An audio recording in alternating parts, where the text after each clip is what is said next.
After throwing those two in, we still have $5,000 per player left. So do you want to try the Gibbs Strange? What's a pivot off of Gibbs Strange? Well, we said the Abdullah Strange and see if we can get a power flex spot. Ooh, power. Are you a power flex, Tambo? Mayo experience. Mayo experience. Mayo experience. Mayo experience.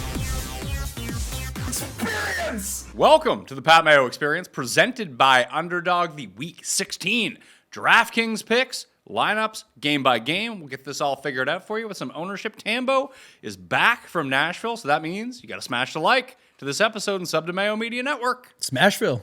Do it. How was it up? It was a good time. Yeah, we had a great time out there. I brought my wife with me. Lots of good food, drinks, good people. My wife. Yeah, it was a good time, though. And lots of good people down there. Good events DraftKings put on. Oz Perlman, Oz the Mentalist. I don't know if it's, I thought it was Oz, but apparently it's Oz. Anyway, incredible. Dr. Oz? Yes, he's nuts. Did you ever see this guy? No. Oh, this guy, you got to look it up. He goes to all the NFL teams, the NBA teams. Like, he's all around the world. Huge. This guy pulled off some of the craziest stuff you'll ever see live. So, yeah, it was nuts. He's a real David Blaine? I never got to see David Blaine, but this guy is, doing some crazy shit, like knowing people's bank PIN codes, random people's NFL player lineups, their jersey numbers end up being, that they pick these random players, those jersey numbers end up being Buddy's PIN code in the corner. Do you think it's because he's in with DraftKings? They're like, well, we know what the code is. We'll let Oz the Mentalist know. I have no idea how he did it, man. It was pretty wild stuff. Our boy Mike Leone was up there from ETR. Shout out Leone. He got to do he made him the guy. He's like, you think this is going to be wild? He goes, I'll make him know what that guy's player is. And the guy wrote it down. And then he said, what is it? And Leone goes, Stephon Diggs. And the guy turned the paper over and it was Stephon Diggs. It was crazy. After randomly catching a Frisbee in the crowd. So either way, nuts. But the rest of the trip was good. The event was solid. Had fun. All right. And how did the crew at Ship It Nation do? I didn't pay attention too much. The weekend was good, but the live final, like my guy Kenny, who was down there from Ship It Nation, he didn't have a great result. He played Tua, but that's the thing. You have one lineup. I reviewed the whole event on DFS Mastermind. It was like everybody in the top 12 had at least Josh Allen. Only two people had two lineups. No, I'm talking about multiple entries into it, and everybody else pretty much had 5 or more, like 5, 8, 9, 10, all the main names up there. You needed to be a little bit off the board to get to those Aaron Rodgers doubles with the run back, but it was super sharp to have like Rodgers, Wilson, Adams, while everyone is playing Thomas and Strange as the combo pack. Why not flip it and have the whole other side to go with it? And then you can fit in the running backs of the other popular quarterbacks. Yeah. Right? That's what it was. Like you saw Chase Brown if you weren't on Burrow. You saw James Conner if you weren't on the Kyler stuff last week. And we'll get to some of that here this week as well. The other big thing to watch out for right now is weather this time of year. Yes. I hear it gets cold playing football outside. It does. And that's the other thing, too. We were talking a little bit pre-show, but like this is the time of year. People say, when is it that you're sort of looking at that a bit more? But I did the first look show earlier this week with my guy Hoop over at Ship It Nation, and the chat was pretty against the dome games. But I just think it doesn't matter as much who's in them as much as that it's in them. You know what I'm saying? Like the dome matters more than who's actually playing in it. Obviously, this can change a lot. The one that I'm most concerned about is Minnesota and Seattle, and it's twofold. Like we've seen these colder rain games even so far this season in Seattle, no points basically scored whatsoever. The Arizona-Seattle game really sticks out to me from that regard. And Seattle is generally just allowing fewer points since their defense has gotten healthier. Minnesota has either the best or second best defense in the league on the other side. Both teams, Seattle really struggles to block to begin with. So, and it looks like we might not even get Zach Charbonnet. We only get Kenneth Walker in this game. Just at that game, although the optimal when we get to it will tell me like Seahawks, great plays. I'm staying away from this game. I'll pick another spot. So interesting note too, though, is you could see scoreless in Seattle. We've seen bad results there, but I will say like Jackson Smith and Jigba is priced at $6K. DK is priced at $5,500. Yet but that's why they're both in the optimal. But are you seeing the ownership go with it? I don't see it super high. I thought DK would be through the roof at $5,500. Not seeing it, and then like you said, it's pretty much condensed. It's going to be Walker, DK, JSN, and so it's just nobody's going to any of the Minnesota stuff. Nobody's going to Geno anymore. Nobody's even interested in these guys with the price bump. And then I thought Metcalf would be the one guy that would get the ownership based on the price bump, and it doesn't look or price decrease, and it doesn't look like it's happening. The other one, and maybe this is just me trying to talk myself into a fade, which is probably the worst idea in the world. Detroit and Chicago. It's just, it's going to be maybe raining. It's going to be below freezing. It just seems like a very suboptimal way to score points. And Gibbs is going to be the highest owned player on this slate more than likely. He's only 7,500. There's no David Montgomery. There's, murmurings Dan Campbell. And I think Dan Campbell will use Craig Reynolds. Like, I don't think a lot, but it's not going to be 100% Jahmyr Gibbs. It'll be like 80% Jahmyr Gibbs, which is great for Jahmyr Gibbs, considering he usually gets there on 50% of the touches anyway. Yeah. But I just don't see a lot of success for the passing game on either side, which should allow both defenses just to load up as much as possible and make it difficult. At least I don't think this is just pencil in Gibbs for 22 carries for 160 yards and 2 touchdowns. Like it seems like a lot of people are doing. Well, that's the thing, but the position is a little bit tough this week. Like there's probably maybe 2-3 others that are really popping. So that to me would be where people, may get away with it. I agree with you on the Reynolds thing, for example. And I think like a Reynolds anytime touchdown bet is actually a good bet. It makes sense. I know what we've seen with Gibbs when Montgomery is not there, and that's why it's happening. And no doubt at 7,500, that's why he's going to be super popular. But it could be a spot where he gets you like 18, 19 because there is some of that stuff and weather and this, that, and the other. And then is there enough guys that outdo him? And I think with Chase Brown, James Conner, Bijan Robinson, Barkley, there's definitely other dudes out there that can get the job done. And there's cheap options, which we'll get to later, but like the San Francisco situation, they just can't keep a running back in stock anymore. And then with the Raiders, it's going to be interesting because it's Abdullah, Madison. I think a lot was seen last week with Abdullah, but we talked a little pre-show as well too on that. And it was interesting because it was when they were down. Yeah, they were just down the entire time. He did get a touchdown earlier from like a passing touchdown, but when he started getting his reps was late in the game, so it could actually be Madison. And they're favorites now at home against the Jacksonville Jaguars. So yeah. And I like them this week too with AOC back at quarterback. Yeah, and that's the other thing. You could leverage it up that way a little bit if we even think one of these Vegas running backs get popular, but maybe they're not right now. But I will say, if you flip the build from the Gibbs, the Chase Brown, the James Connors, if people are really going to go back to Hubbard again, things like that, you would be down at running back and you'd have money to spend. It's just where do you want to spend it if you don't love some of these certain spots? Yeah, so for me, it's the Seattle game with Minnesota that has the most concern for me, that I'm just probably not going to actively go there or stack or even use one-off pieces from. The secondary one would be the Detroit and Chicago game, and the only other one is the Cleveland-Cincinnati game, although I think that the DTR side of the ball, just because of the Bengals defense, no one is playing it, that's probably where I'd take my shot and then build a super team around Judy, Dorian Thompson, Robinson, and the rest. Yeah, I'm dead if that happens. I'm playing Cincy D. I don't care. The thing about this guy is when we see some of these backups come in, you're the best at calling these spots. It's like, well, everyone runs there because it's like they think they're going to load up. They do this guy's going to get to do what he wants to do and try to do what he wants to do, and I just don't see it They're trying working. to see what they got with him. Like, yeah. They're going to let Good point. As much as he can be unleashed, they're going to try it. You nailed it, and I wanted to let you keep going, but I was going to say that was the other thing. I love the point you just made, that if you don't even know if you made it, but it's late in the season. This really is just see what you got and just roll it out some more and just go with it. And that's the difference between sometimes earlier in the season or at the halfway point where it's like, oh, we're getting our quarterback next week. We're just trying to tide things over. Teams will sort of let off and just say, let's see what happens here. Run the ball a bit more. It's, since he's almost 10-point favorites at home. I know it's a very squeaky small window, but I think some of the playoff situation, it opened up just a hair. You never know. Things have happened crazier in the NFL, so they're going to jam it. If Cincinnati wins out and the Chiefs beat the Broncos in Week 17, there's other things that need to happen, but those are the two main things that need to happen. That bumps Denver and puts Cincinnati in. Yeah, I agree. So that's the thing. If that's my spot, I'm going to go there, and it's fine. There's some ownership on Chase Brown. Are the Bengals D even popular? Or sorry, the Bengals D, are they even popular right now? I didn't notice. They weren't super on my radar in terms. I was seeing now 3,300 to mid-tier range. Yeah, I see 4%. But I see for $200 more. If I can get to the Vikings D, I'm getting to that's where I want that game. No offensive line. They might be on their third string center. A banged up Geno against the highest rated blitz team in the league. Let's go. It looks like everyone's sort of just spreading out quite a bit this week. Colts. Maybe. No, everyone's going to play the Colts. Yeah, Colts show up 3K. That's the interesting one. And then I'm actually seeing a little bit on New England just because they've dropped the D now down to 2,100. And I saw some on the Commanders at 27 too. Mm-hmm. I don't know why exactly, but yeah, go against Jalen Hurts and see how that goes. look, I'm about as anti-Panthers as people might be, but for the same for $100 less and at 1% ownership. Just give me someone playing. Kyler can make a mess of a game. I've seen it. Yeah, I was going to go the other side. I kind of like the Arizona D as well in there, that range. So absolutely. Either or, if no one's going to play either of those teams, that would be the range. I'm just talking about in that price range. Yeah, for sure. I think those are all good calls, and we'll see how it goes. But for me right now, it's going to be more when we get to the shells to know, okay, do we really need to drop down? And so far, I haven't seen it yet. Doesn't sound like you're high on these. I don't know. I guess what'll really matter, Pat, is when we get to Philly and Washington, because that's where you can spend your money. Yeah.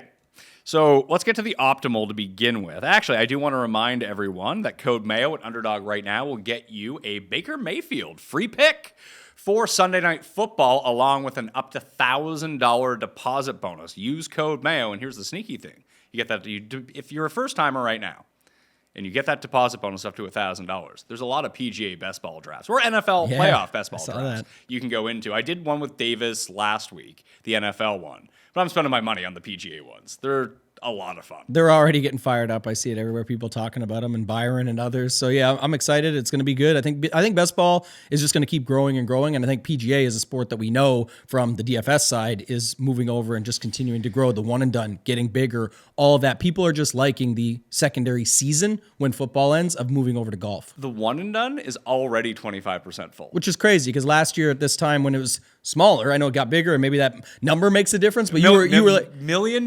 guaranteed. Yeah, and last year you were like, I'm kind of nervous at the last year's number. But people procrastinate. We always get it there, and you were good with it. But this is crazier to see it the other way, that it's actually grown that much that quickly. And, again, bigger number. Maybe that entices people more, but I think it's just more the growth of people understanding when NFL ends, there's a really cool sport that you can pick up on that fits the mold, no matter if you work 9 to 5, Monday to Friday, family, kids, whatever it might be. Golf is the sport for you when you get out of football. It's definitely the spot. Oh, for sure. FantasyGolfChampionships.com to get into the one and done. I'm doing a Christmas Day giveaway. So if you go and buy an entry right now, like you said, I got one for my dad. You're going to get one for your dad for a Christmas present. It's a great Christmas present.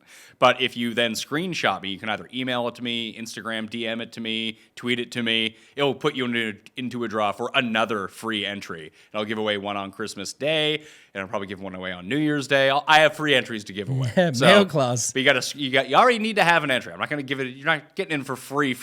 You got to go buy an entry, then maybe you can get a second one for free because you can have up to 5 if you want to. Yeah, I love that play too. When you get in, and then you're into the giveaway. That's the setup. Yeah, we're trying to get this filled.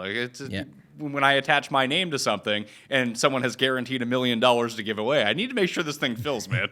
Well, you shouldn't be as worried right now. It's an early start for you, hot early start. Yeah, but the one thing, and it starts at the Sony, so it's the second week of golf, and it's the one note that I sent to the Underdog people about the best ball drafts. You shouldn't. I get why you want to start it at the Century. People are just disengaged. Football is still going on. They should really do it for Phoenix. Should be the first draft.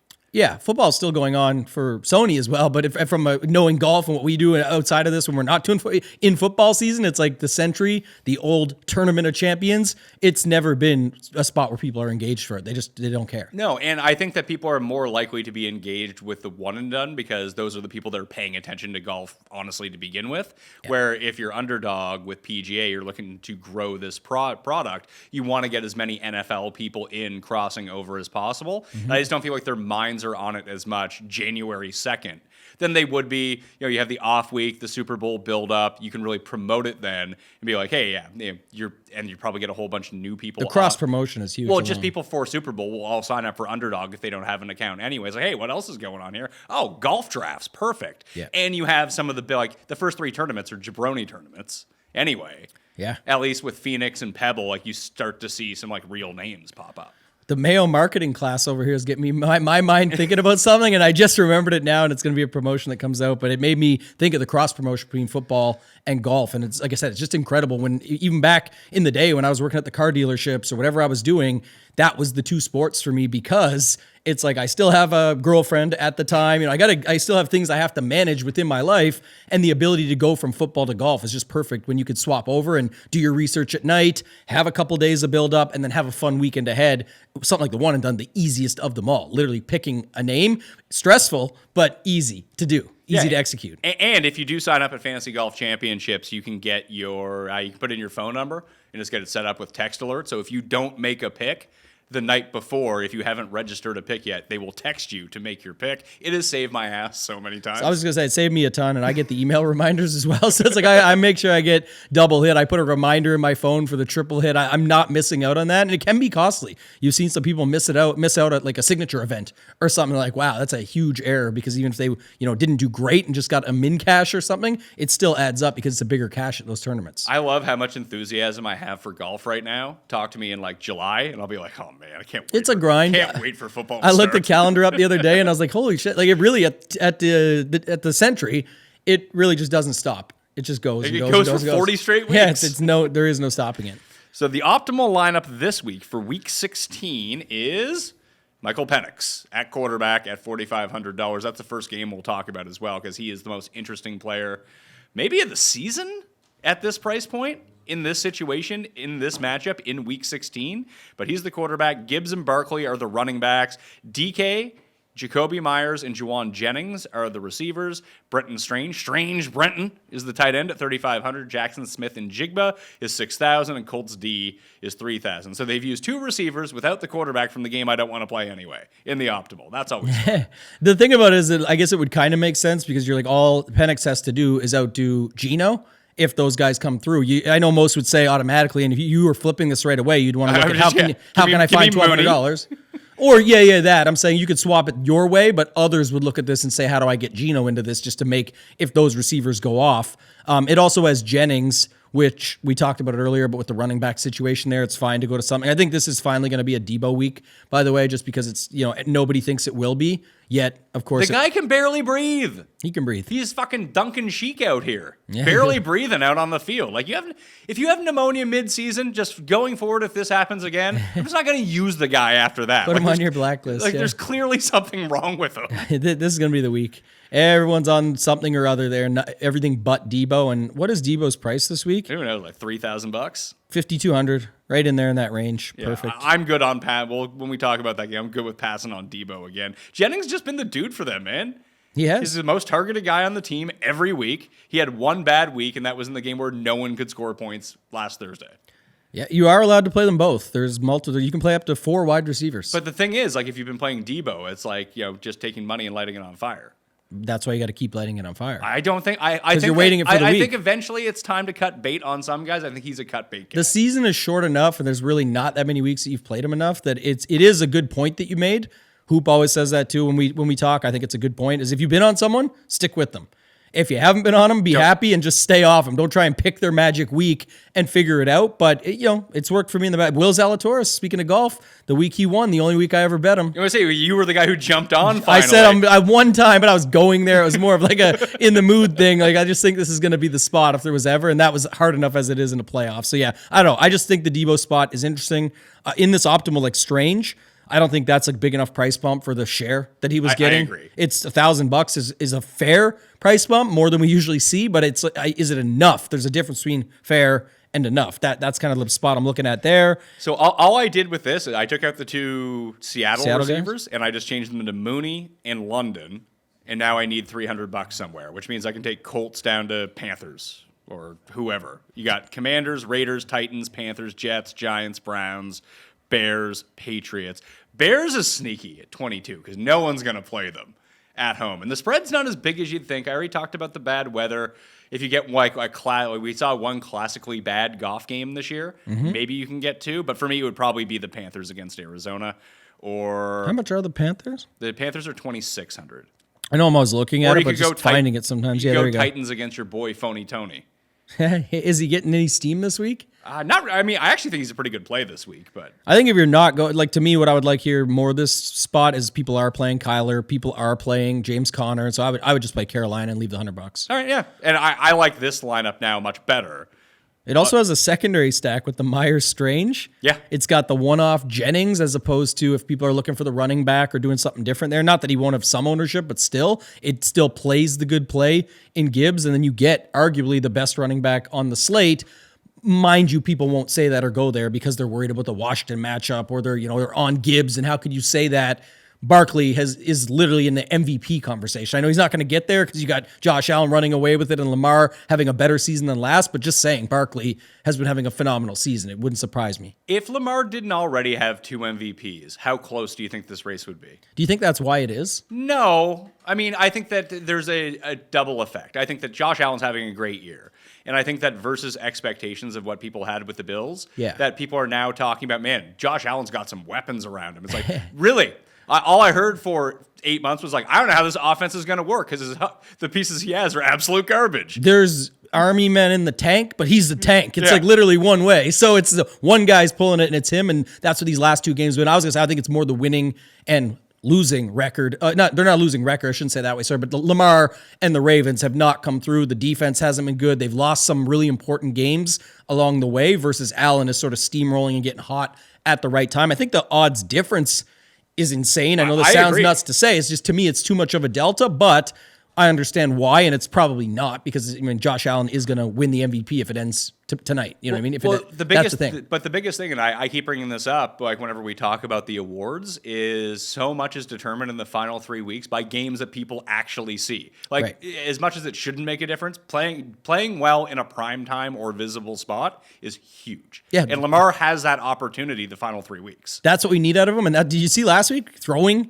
for 5. The only way, it's like they're literally moving their game plan to this because, and I don't know why. I mean, the Ravens are still going to try and win games. They're in the mix. They're going to be fine. I'm saying, but it's like, that's funny that to think about it. I was interested in Henry last week, and because of the normal reason. It's not the D. Hember thing as much as he playing the Giants. It is colder. He's playing the Giants. It's like they should just run the ball. And you know how well he does when they have big games or put up a lot of points. You think that's going to be great for him. But now it's Lamar saying, well, if Josh Allen's going to run in 6 touchdowns in 2 weeks, I'm going to need to throw 5 touchdowns here. And it ended up being that I think he's running 3 each week now, right? For Josh Allen? Yeah, 6 in the last 2. So yeah, it's 4 in the last 2 or 5 in the last 2. He had 2 rushing. He had 2 rushing last week. Yeah, that's what it was. Something, but it was like 750 yards, throwing for 6, running for 5. Like talk about getting hot at the right time. So good for him and good for the Bills. Who do you have in the Super Bowl right now? I mean, I have my 2 preseason bets, which I'm rooting for. I have Philly over Kansas City and Kansas City over Philly. 50-1, 66-1. Feel really, really good about your Philly side? I feel good about, listen, if you told me that it's the Chiefs part that is the hard part for me to get, I will take that. Everyone always feels good about that because look how good they run. It's insane. That's the thing. Like, Philly still, as much as Philly seems better than Kansas City and in a better spot in the NFC, I still have more confidence that Kansas City is going to make the Super Bowl. I think that unless we see classic Josh Allen make a mistake down the stretch or do something stupid in the playoffs, I think we could see Jalen Hurts versus Josh Allen, and that's a fun game. That's a really fun Super Bowl. What do you want to see? Because I actually think that Lions-Bills would be the most fun Super Bowl. Yeah, that actually is a lot of fun. I'm worried about the Lions down the stretch falling apart here. Maybe, but like they've just lost all these dudes on defense. Maybe they don't end up with it. I think if Kansas City doesn't get got in their first game, they're going to the Super Bowl. Like, we're going to find out, like, are they actually frauds, or is it, they just did it to us again? That's the most annoying part. I guess there's some homerism because I'm a Ravens fan, but I don't have any confidence in Lamar figuring it out the whole way to get there. So that's unfortunate. And the defense just isn't good. That's the problem. There's been some O-line issues, things like that. They've corrected them some. Great for him. We need to first win these games. But my thing is the Kansas City Chiefs have like the highest differential. This is not like those other years as much as people think it is. Like their record to point differential is like one of the worst deltas of all time, and they're still going to somehow figure it out. But they kind of remind me of an NBA team that's not really trying, in sense of like the past few weeks with the Warriors. Like the Warriors were clearly in the trade market to try to get someone. So what do? It's like, Steph, why don't you Steph had like the worst game ever on Thursday night.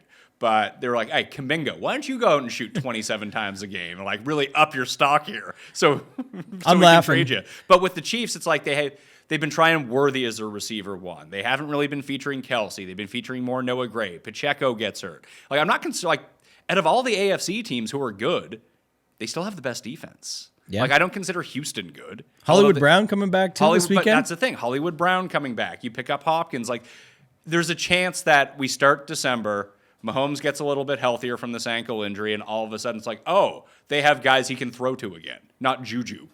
They have Andy Reid too, and I think it matters more than most consider it. And it's just one of those things. And the defense is good enough to keep them close. And anytime you give me a coin flip game in the fourth quarter and Mahomes is on one side, he's like gonna win. Yeah, I agree. I'm with you on it. I think there's definitely a high chance it's the Chiefs we're talking about here. I'm laughing because you play a lot of underdog when Pat Mayo was dropping NBA comparisons. Like you're literally in these streets now, no doubt, playing anything you can find. That's perfect. So I love the Warriors analogy. Go ahead. Yeah, code Mayo at underdog, by the way.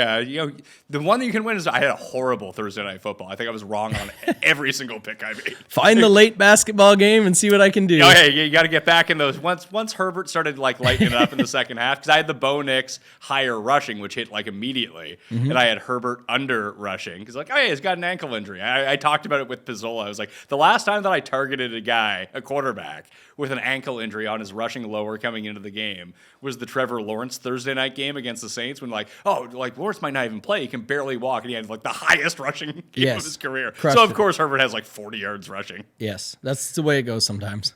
Let's start with Atlanta and the Giants because Penix is in this game. Penix makes it all work. So I just kind of threw out. I just put up the optimal, and it had Penix in it. So let's try to rework this a little bit. Is there a Giant you would use, or does Barkley count enough because he used to play on the Giants? Yeah, Barkley's later. There's actually a scenario in this game that I think is going completely overlooked. That is probably one of the best on the slate from a leverage perspective. Using Bijan. It's Drew Lock, Neighbors, Bijan. Opposite side. Everyone's acting like you got to play this guy just because he's 4,500. Drew Lock has put up, 16 DraftKings points the last 2 weeks? 17? And he's $400 more in the same game, in the Dome. He runs a little bit. He can run a touchdown in, and Neighbors has been on fire with them, picking it back up. They're finally just throwing him the ball. So, to me, this game is a flip instantly and not even scared at all to do it. It looks great on paper. 6,100 for Neighbors. We were talking about this guy going to be 8,500 by the end of the season. Well, the last couple weeks, he's played like what we were hoping for and expecting, and especially last week. And this is with Lock, unlocking Malik Neighbors. So I'm good with it. By the way, Drew Lock rushing higher on underdog. I didn't get to play it last week because he didn't play. Back in. I just hope he doesn't sustain a concussion or something. That's all you can hope leave for. The game. But dude had the most rushing yards of any quarterback for the 2 games that he played. Yes. He just takes out. He's not good.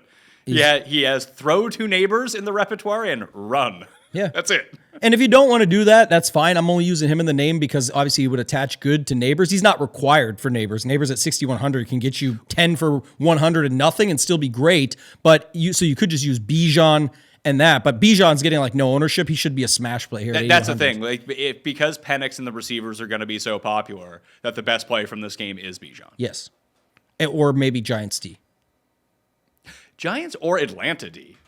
Both could be fine, but they're the most expensive D, and they're less than 1% owned. Atlanta D feels like a Jameis Winston against D situation here, where it's like you could play lock with Atlanta D, but I don't do that. But you talk about it, so I'm bringing it up. It certainly feels like that. Like they are 3,700. No one's going to them. It would not surprise me if they had 18 to 20 points or something. And there is a scenario in this game if this ends up like the Penix side seems to be the most popular. Like he's the most popular quarterback, right?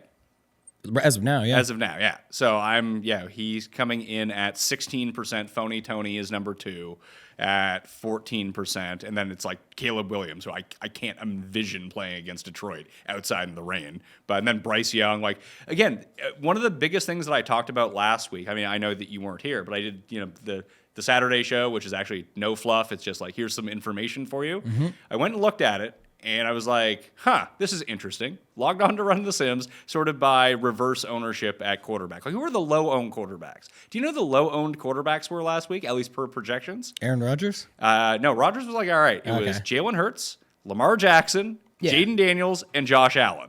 I was like, you have the 4 best quarterbacks in fantasy, and no one is using them. I'm going to make 10 lineups and only use those 4 quarterbacks. And what were they? The 4 of the 5 highest scoring. You needed those guys. Yes. And the interesting part about that, which again, that's why everyone thinks you just review lineups after the slate ends, but you should be reviewing sort of what you're doing going into it and overseeing the slate as a whole, was it's like usually this season, it has been the mid-range quarterbacks, and you're like, okay, I get why we can't get to these expensive ones. We had $2,500 Brenton Strange. We had tons of tight ends that were filling in. Stone Smart ended up being Akins filling in for Njoku. Like there was a lot. Calcaterra is still super cheap. Tons of options last week that you could have played, and even some went with their quarterbacks. I know Ertz didn't have a great game, but if you wanted to play him, I think he ended up getting injured. But if you played him with Daniel, there was ways to get to these tight ends last week, or to get to these high-end quarterbacks. This week, it's something to think about because I think we don't love a bunch of them right now, but we do still have Jaden Daniels, Jalen Hurts, Josh Allen, so something to look at. But one last thing on that Atlanta spot, maybe Bijan with Atlanta D,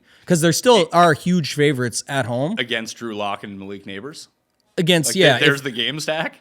Yeah, if you wanted, you I don't think you have to go there. I like the Malik Neighbors side of if you want to play him offset as like a secondary with Bijan, or if you want to just flip the cheap quarterback to Lock here instead of Penix. But I think Bijan by himself is the best play in the game. And then what if we just take Lock out, use Bijan, Atlanta D, and Neighbors?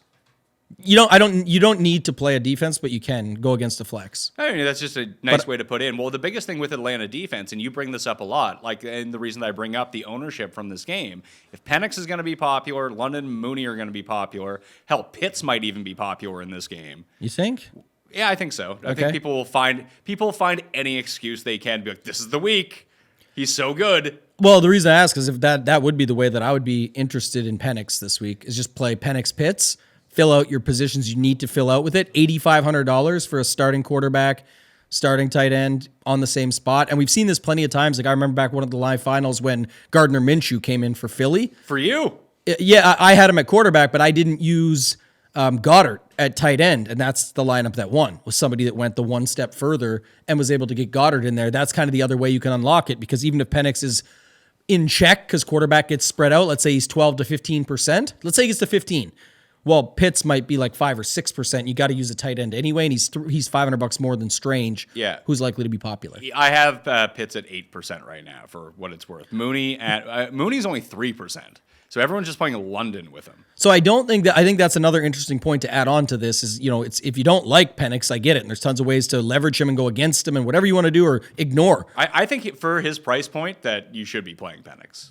Right. And I agree. But I'm saying that's where we got to look for what level do we go with it. And I think like the Pitts one is an example. Mooney is not getting ownership. Could play him with him. You could play him with his defense, to be honest. If you want to look for two, I like the two onesies like that. And then if I'm not going to him, I do like Bijan. I'm not going away from this game. I think there's only 3 dome games. We talked about it getting late in the season. One. This is the best one. It's the best matchups. I'm interested. I'm going to have probably an Atlanta spot or something in this game in probably almost every lineup. So it's not the collective ownership on the Falcons is actually a lot less than I anticipated it would be. It's Penix, and then everyone's kind of a bit lower than him. So then I'm good with the London and Mooney like doubles, because that's where I would want to go. If you like Pitts, if you like Ray, whoever it might be, maybe play Penix with Bijan. Maybe that's the move. But Atlanta D has the potential. Like if you're not playing this game and you can get to Atlanta D, what if they just score 2 touchdowns? It's definitely possible. And it just then there's no opportunity for the offensive guys to do anything. It honestly could just be, like I said, the Bijan with Atlanta D or even Penix with Atlanta D. They might get a pick 6 or a scoop and score, and then they might put him in the position a couple other times where he ends up running 2 in, and that's what shapes the whole slate. Everyone's like, of course the cheap quarterback got there, but did you play him in stacks? Those didn't work out. Did you play him with Pitts? That didn't work out. Did you play him with the Atlanta D? No, almost nobody comboed that up, and that's where you get different and have the way to get to the top. So our first shell is going to be Bijan and Neighbors, just those 2. I like that. And then we're going to have the Penix Mightia. You're sitting on a gold mine, Trebek. What about, now that you just made me think of that, what about if you do the move that worked the last couple of weeks where you saw like the Josh quarterback Allen? with everybody? Just play Josh Allen? No, I mean, you in this game, we'll get to him. But if you went like Penix, Mooney, London, Neighbors, and just used up your wide receiver slots with it, and then you still have a ton of value in your lineup. That's an interesting one because we'll know the other quarterbacks and spots that we like. Where like I used the example last week of Aaron Rodgers, Adams, Wilson, Thomas Jr. I know everybody went the extra step because Strange was pretty much free on that slate, but just saying it, that was filling it out, and then it made it really easy to know Chase Brown and James Conner, as opposed to I'm not playing Burrow and Kyler, but I like those spots. Why not just leverage them by having those running backs in? So maybe we'll look at that later too, just as another added thought. This game is going to be popular on our list, and I'm not sure where you want to go next. I want to go to Indy and Tennessee. Stick with the dome game here. Like Because it. for all the talk of the cheap quarterbacks, you know who else is super cheap? Mason Rudolph. $5,000. I'd have a very tough time playing him over Richardson in that game. And how much? $400. It's $400. Yeah. Who do you like Richardson with? Anyone? I Downs? always try Downs, yeah, and at 4,900, they're selling me on him because he's Best Buy pricing, but you can move it around for sure, or you can just play. I know it's similar to what we just looked at, but it's Ridley? $900 more to go naked Richardson than it is to play Penix and just hope to pick up something there. Richardson, Downs, Ridley. I'd be fine with that. Pollard still. That's actually what I'd like here. Pollard had to leave with an ankle injury last week, although it does seem like he's going to play. One of the things that Davis and I talked about, which sucks because it happened, but it didn't happen, was like Tajay Spears can blow up this entire slate if Pollard is deemed inactive because he came into the game as a game time decision. Yeah, like he was like a $4,100 running back who would have been the starter. Obviously, Pollard ends up being active, plays great in the first quarter, gets hurt. Spears scores 2 touchdowns. It's like the third highest guy and 0% owned. So he's 4,900 this week. What is the Pollard news as of right now? He's going to play. Okay, so that's fine. I mean, if he doesn't, then yeah, obviously Spears is a great play. But Makes it easier if he plays because then I don't like it as Yeah. much as they have a Well, good the- matchup, and I get that he could still be part of it, and his medium projection is going to be sound and all of that, but it's tricky. Well, I mean, would you go to Pollard then, potentially? Because I know that people did that with Breece Hall last week. Sorry, I'm talking about Pollard. I mean, Spears is off the table completely for me if Pollard plays, but I was saying even to go to Pollard, it makes it easier because I'm not as interested because he's coming off it. Spears is still just fine. They're comfortable with that. If there's any type of split there, it does cost you. Obviously, you can take the risk, and in larger fields, that's what you got to do is look for these leverage points. But it's a dome game, so if you went Richardson, Downs, Pollard, could do it, but I prefer the Ridley spot. Yeah, I prefer Ridley too. Chig is interesting here as a cheap tight end, only because Mason Rudolph is playing, and then you have the double. He's $100 less Yeah, too. Chig Than, is 34, but Tyler Boyd is probably going to play, but he's hurt. And Nick Westbrook-Ikena is hurt now too, although he might try to gut it out and play. Just you have 2 unhealthy guys, and Rudolph has shown a propensity to throw to Chig more than Levis has. you can go Richardson, Downs, Chig. That's an interesting one. Use up your tight end there, and then I would probably be looking at like a something on the Jacksonville side because you're not going Strange. So maybe it's a Brian Thomas Jr. game again, or if you want somebody else. Here's a fun thing about Brian Thomas. Every game is a Brian Thomas Jr. game. Correct. Yes, that is something to note for sure. He's So like fancy Juwan Jennings. he's very good, man. For a rookie, that's pretty incredible stuff. Let's stick it with this one. Richardson, Downs, Ridley. I like that. Yeah, keep it clean. Stick to the Keep it script. clean. I'm with you. Stick to the script here.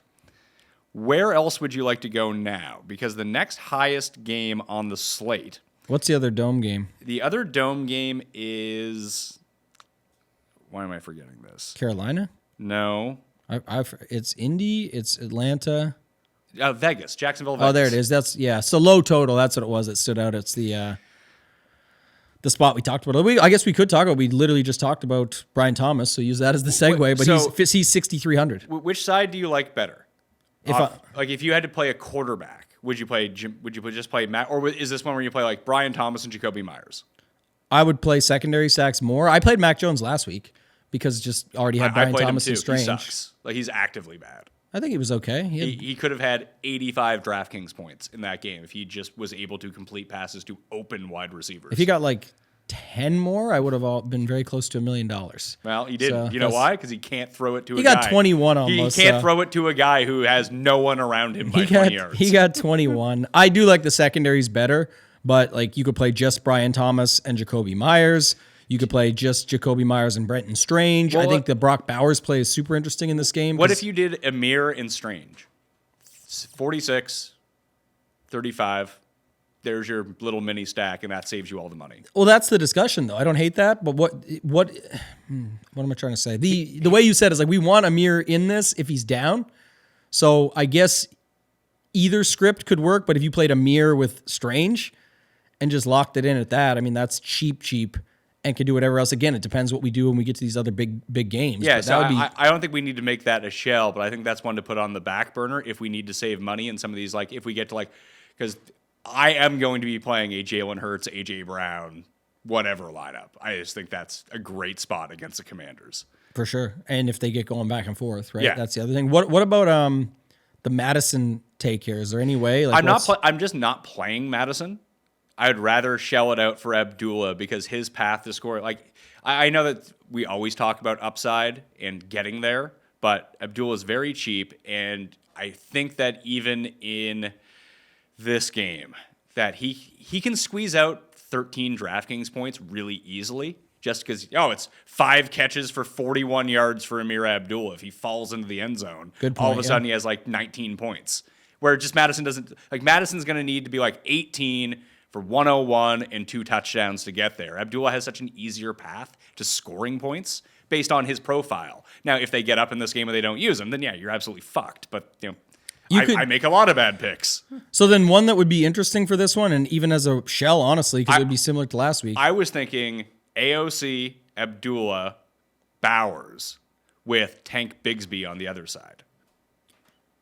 I don't like that at all. Okay. Because it's like the quarterback. I love it. I Yeah, love it. I know. So what I was going to say is, and I get it, but it's like I just don't think you need a quarterback at all in this game. And I think you could actually run the Brian Thomas Strange with Abdullah because you're using up the same secondary stack, but you're adding Brian Thomas Jr. He doesn't require Mac Jones, and you don't like Mac Jones, and I get it, and I'm not thrilled with him either, so I'm just saying I don't think you need that. What I would like, though, is if you wanted to shell out with Aiden O'Connell, it would be simple. I would just drop Abdullah and whatever else. I would just actually go O'Connell, Bowers, Brian Thomas as another way to get to him, and you're not, because when you're flipping off Strange, you're saying, well, it's not going to be Strange, it's going to be Myers, because it's going to be one of those two, and you could play both, but I'm just saying I would do it this way.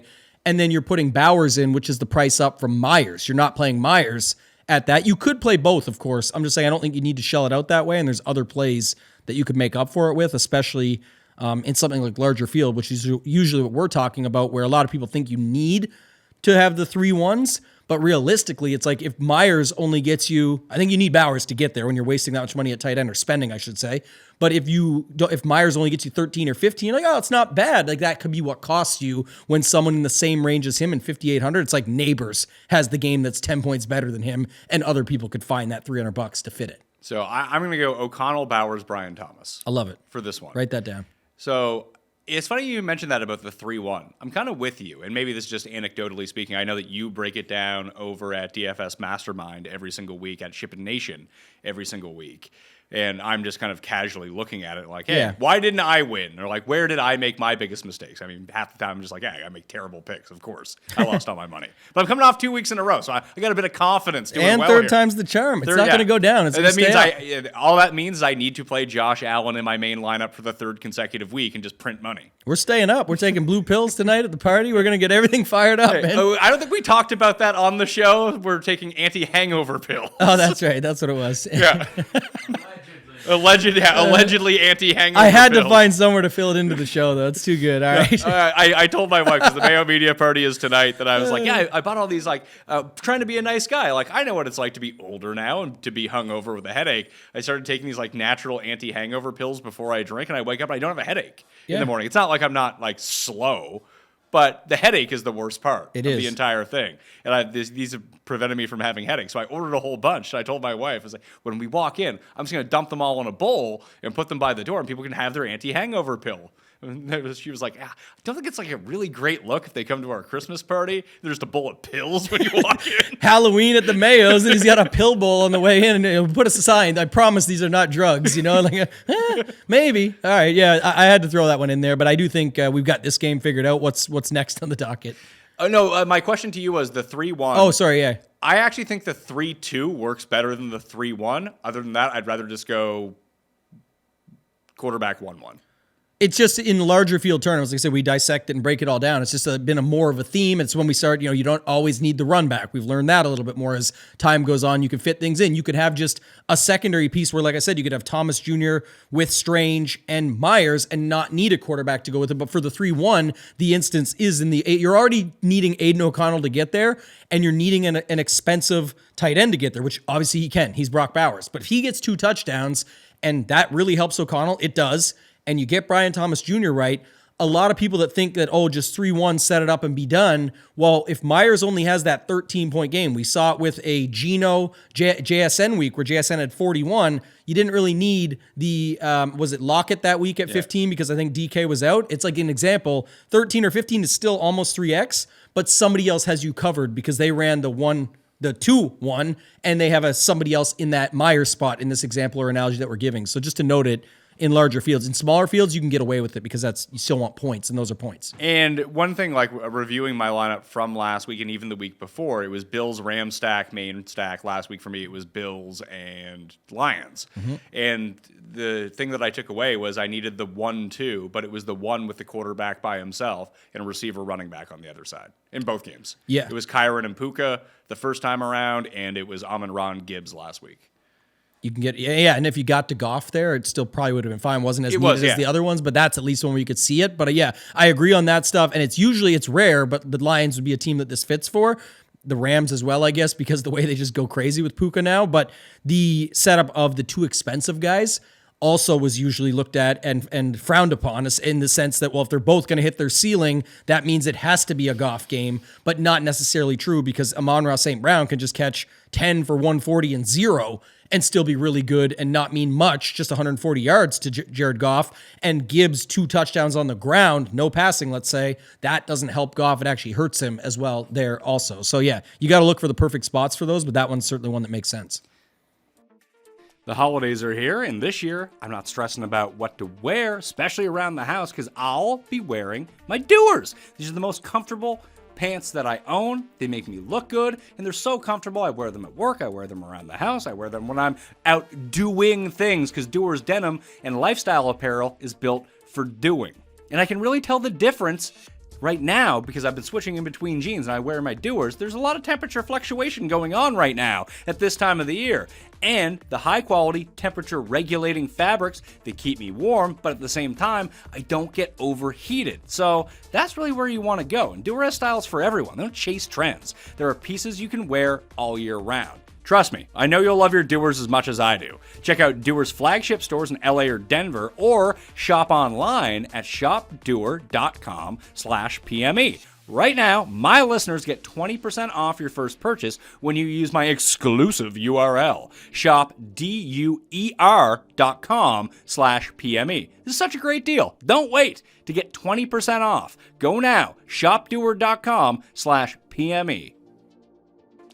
Introducing to you the TGL presented by SoFi Golf's newest league, live on ESPN and ESPN+. This is a simulator plus real chipping, real grass, and real green league featuring some of the PGA Tour's biggest players like Tiger and Rory and Xander. Only 2-hour matches inside of a stadium and has other sporting elements like timeouts, refs, and overtime. You tee off from real grass into a screen. You might end up in the rough, or sand, real sand, and have to play it back into the screen out of there. After that, they use the technology to drop it by a real green side area plus a real putting surface, getting everyone involved in the contest. This isn't your average Sunday pickup game. To learn more, visit tglgolf.com and tune into the inaugural season beginning January 7th.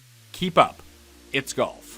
For 11 months of the year, staying motivated is not a problem for me. Then December hits, the holidays are around, I'm out of my normal routine, and it becomes a struggle to stay motivated and keeping myself laser focused on work and health and getting exercise in every single day just because everything's so out of whack with my schedule being thrown off. The one thing that I've been doing to make sure that I stay on the right path every single day is waking up and drinking my AG1. I get my essentials for nutrients and supplements every single day, and it just makes me feel so good. It makes me motivated to continue to stay focused on what I need to accomplish every single day, no matter how out of the regular routine that my life starts to get. AG1 is a sponsor of the Pat Mayo Experience, so this holiday season, try AG1 for yourself or even gift it to someone special. It's the perfect time to focus on supporting your body with an easy and surprisingly delicious daily health drink. That's why I'm so excited to be partnering with them. And AG1 is offering new subscribers a free $76 gift when you sign up. You'll get a welcome kit, a bottle of D3K2, and 5 free travel packs inside your first box. So make sure to check out drinkag1.com/Mayo to get this offer. That's drinkag1.com/Mayo to start your new year off on a healthier note. I think it's time to move outdoors. I think we literally have to. Yeah, we do. Okay. Unless we just want to talk about Sunday Night Football for Yeah. no reason. Tampa Bay Dallas, good game this week. by the I way. love Tampa in that game, man. Yeah, Baker's just been slinging it lately too. I need one more win. I need the Giants to beat Atlanta, Tampa to beat Dallas, and I'm rich for Christmas. Giants to beat Atlanta, maybe. Well, just Tampa would then get over their 8.5, the in-season, which I think everyone out there has who watches this show, which is great. Plus money too, plus 120. Beautiful. And then the 9-1 division, which was from right before that, all in the same week. Man, that'd be huge. Just to hit a 9-1 Tampa to win the division, plus 235 to make the playoffs, and then plus 120 for over 8.5 wins. It's all there for the taking. It's not just the winning or the winning close to Christmas. It's the winning when all the money was tied up. I think that's the best part, honestly. When you do tie up your money in these futures, you know what you're getting into, but you almost feel like I got to pay something off out of this to make it feel like it was worth it. And so that's like the added bonus on top of everything else that's amazing. And it didn't actually take that long. It would have taken 5 weeks for that to come through. Just because Tampa went on its bye, everyone's like, oh, they suck now. Don't worry about them. Atlanta's great. It's like, what if they're not? Yeah, you figured it out. Well, we'll see. We're not there yet. We're not across the finish line yet. Yeah, it's true. Philly and Washington. I like the Eagles side here. I think the Eagles like curb stomp Washington in this game. Certainly think that's a possibility. Any thoughts on this? So I guess the only other thing was like the, switching back these Barkley weeks. I know he popped into the optimal, but it's not like he's going to be popular at all this week. He just we had the money to fit him. It's a showcase of what this week brings for value. But, AJ Brown, 7,800, Hurts, 7,800.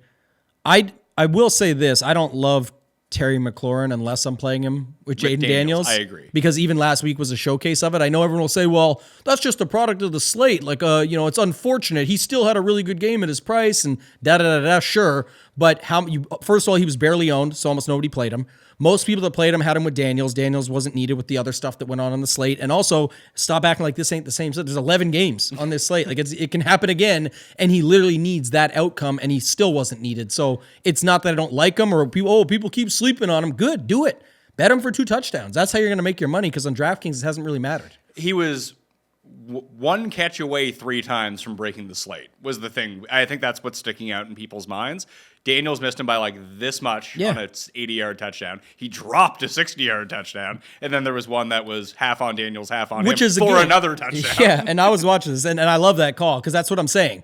I'm not saying he's bad. I'm saying nobody's going back to him again. He's still low owned. But if I'm playing him, I actually want him with Jaden Daniels versus having him as the piece on the run back to the Hurts stack. If I'm spending Hurts, AJ Brown money, I don't necessarily want, I don't want personally me, Terry McLaurin on the other side, as much as I get why it would make sense and correlate.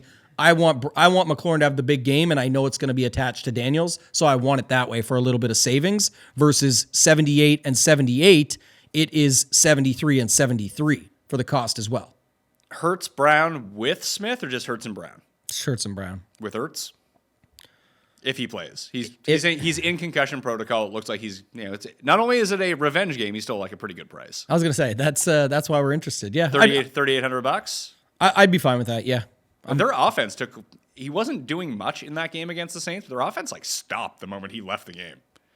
Right. I think there's something else to be talked about, though, and that's the shell of, what we're building, and we're talking about shells is, again, we just had the 2-1 conversation and from the 3-1, et cetera, but we've had some mini game stacks and, mini secondary stacks. I think the shell also can just be Hurts Brown.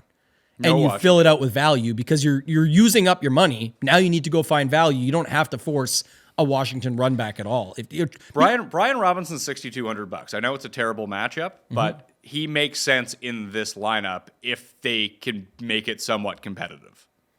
Because I think they'll have to throw to him this week. Again, there's no Eckler. If they're in a trail spot, they actually got him more involved in the receiving game last week, even when they didn't need to. His underdog, this is one of my plays of the week last week. Yeah. And it came through on the first 2 minutes of the game. His over-under was 4.5 receiving. 4.5. It was 9.5 by the time Sunday came along. That's where it opened at. I love the bet. I love getting in on a higher for his receiving yards or something. If they get on the 2-yard line, the first 2 plays are handoff to Brian Robinson. Yes, ifs. But I'm saying, I think his ceiling is like three targets. And if he catches them, it's for what, 20 yards? 3 targets, 3 touchdowns. There you go. If you get that, you were telling me that Lucas Krull week when he was going to get 2 Krull, targets, 2 touchdowns. I'm sitting there watching, man. The Thursday night game had everything. Matlock had a catch. Oh, it's all of a nuts. sudden in the second half, hey, there's Kroll. Yeah, it was good last night. There Some was guy named Watson who I had never heard of before. Blake Watson, man. For that game, though, that was a solid Thursday night football game. I guess, again, I have way more interest in what you originally started with and just cutting it off. Okay. And seeing how it fills out, because we'll know then we can get some of these secondary stacks that we like in there. Maybe you can get an Abdullah with a Strange or something like that and go to the Dome. Like, what would the Dome games filled out around just taking Hurts and A.J. Brown and feeling like they're going to throw for a couple touchdowns? Okay, I'm with you. We'll leave the show with this. My only other question was, because you mentioned Strange and Abdul is that many, and it fills out one of your onesie spots. Would this be a spot to throw Calcaterra in at 34? Because it's a part of the stack anyway. If you're going to do that, I like doing it as part of the stack. So, yes, but then you made me think of something else, was if I do my Jaden Daniels McLaurin stack and then use either Calcaterra or Devontae Smith is only 5,800 on the other side, and he doesn't really need to be attached to Hurts. I think if I was going to use Daniels in one of his passing options, like that seems like the perfect spot to use Barkley. If no, for sure, you can do that one too. Yeah. If no one's good using call. him anyway. But that's you're getting pricey, but we have some value on the slate, so it would be a possibility. Yes, Next game, that you want to go to. Arizona, Carolina. I don't know what to do. Like, I like James Conner. I like Hubbard. It's funny because we were talking about that earlier about, like, hey, you probably don't want to run the... Are they actually going back to him here? Like, the ownership shows people are. I mean, how could people not go back to James Conner? No, I want to go back to James Conner. How are people going back to Hubbard? And how is James Conner showing on ownership projections less than Hubbard? Something I'll be looking into personally over at Shipping Nation just to notice it. I just don't understand. Maybe it's real. I don't know. The projections sites, including my own, do just jam him. I get that, and that's maybe where it stems from when people are building out their model. But we're also at the point of the week on a Friday morning where it's only projections based and simulation based right now in terms of ownership. That manual tweaking that goes on over the weekend once people hear content and everything like that, then it will adjust. I'm with you. I don't think. I think Connor comes in higher than. And Hubbard. I think that Hubbard comes in way lower. I agree. But I like Hubbard in this game. Like, why wouldn't you? He gets the ball every time in that backfield. I'm not sweating Blackshear, although he's going to be back. The one thing is they got a bunch of injuries we're waiting on right now, right? Like Coker, Moore. I know that Leggett's already out. Like, yeah, I think he's going to be fine. I'm just saying I'm pretty sure they're all still questionable or doubtful between all of them. Coker was limited on Thursday. I think Thielen's fine. Thielen's fine. And David Moore was limited too. I mean, all these... It was like concussion protocol and a quad injury for those two, I think. And then I know that Leggett is already out, right? Or he's super doubtful, so he's not going to play. Yeah. So my point was, it's like there's already some trickies around this spot. But if you were stacking Kyler and skipping over, I like James Conner for sure, but it's more of like a secondary stack. I think it's like Conner, Arizona D, Conner, Thielen is a great one, I think. But how are you stacking Kyler here? What do you like? I mean, I never really like stacking Kyler is the thing. And if you're going to stack Kyler, I think it would be malpractice to not put him with Marvin Harrison. And Trey McBride. Because you still have all the money in the world to spend. Sure, and Thielen. Sure, but and like Thielen. let's say you do Kyler, Trey McBride. Well, you're not going to capitalize on any double points. Like if Kyler is going to have the big game where he throws all the touchdowns, he throws them to Marvin Harrison. Yeah, good news too is like you said, you can just leave Trey McBride out. Back to our 2-1 conversation earlier. I kind of like a Murray Harrison, and then one of Thielen or Hubbard. Yeah, I just don't think this game I want to stack up is the weird thing. I like the secondary stacks better. That's where I'm with you. I think this is a secondary stack game. And here's a fun thing about Connor, especially underdog receiving, which he normally hits anyway, his over on that. DeMercado missed last week, who usually comes in as a primary third down guy to catch passes. I think he's questionable, but on like leaning out. And Trey Benson's banged up too. He left the game last week. It might just be James Conner. Yeah, I got the higher. I think it was like 80 or something, and that was a good one. So I like that one. But yeah, that's a good point. And then also, Trey McBride. Everyone's just waiting on this touchdown. I mean, he still gets there every week anyway. Yeah, he can get there a bunch of different ways. That's the other thing. They scored 6 real life points with that one game, and he had almost 30 DraftKings points. But like, I also think when everyone just plays him because like, oh, he's gonna have this 2 touchdown game before he has the 1 touchdown game, and it's like, just go bet it. You can bet it too. You don't have to force this in if your lineup doesn't get there. Yeah. So this game, mini stack, secondary stack, interest for me. Cleveland and Cincinnati. Sounded like you like the Cincinnati side here, or you just like the D. I don't know. I like Chase Brown in the D for sure. I mean, it's hard not to like. There was a lot of buzz about Jerome Ford the moment that Chubb broke his foot last week coming into this week. and how it's like a good spot. He's $5,600. His projected ownership is 1% right now. But you have to play him. He's a cheap running back who might get. I mean, people might sweat Foreman in that spot. Are people that scared of DTR that they don't think that he can hand the ball off? I don't know what you think. That's really what it comes down to. I didn't have any interest in. I think I know why Jerome Ford is so low owned, and it's just slate dynamics. Look at all the other options. But what are the other options? Like, I'm trying to think about how to get a little bit more unique here. Like Swift against the Lions or Ford against the Bengals.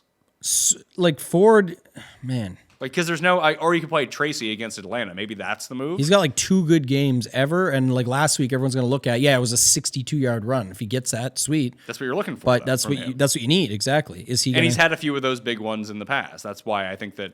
But also, he's not 4K. He's not 4,500. He's not 4,400. Like he's $5,600. That's the issue. So. But outside of Abdullah at 46, or potentially Alexander Madison at, 51. What about the 49ers later? That's the tricky part, right? I mean, that's another spot for sure. Like, do you want to talk more about Cleveland's? Like, do you like Cleveland Cincinnati at all? Like I said, I might play a DTR, but that's it. I like Chase Brown, and I like the Bengals D. Okay, so we'll throw those as back pocket. Remember to use some of those guys as we go through. Yeah. I got to write down Drew Lock rushing over. I'm trying to build my underdog plays as we go along here, talking through it. Connor over receiving. Brian Robinson over receiving, and Drew Lock over rushing. I like the Connor over rushing. It's like Connor. Just take Connor over fantasy points. There you It'll go. be like 17. Just play the over. And add in anytime touchdown. You can only do one on underdog. Oh, that's right. Shit. Okay. You're blowing it. Use code Mayo at underdog. How about that?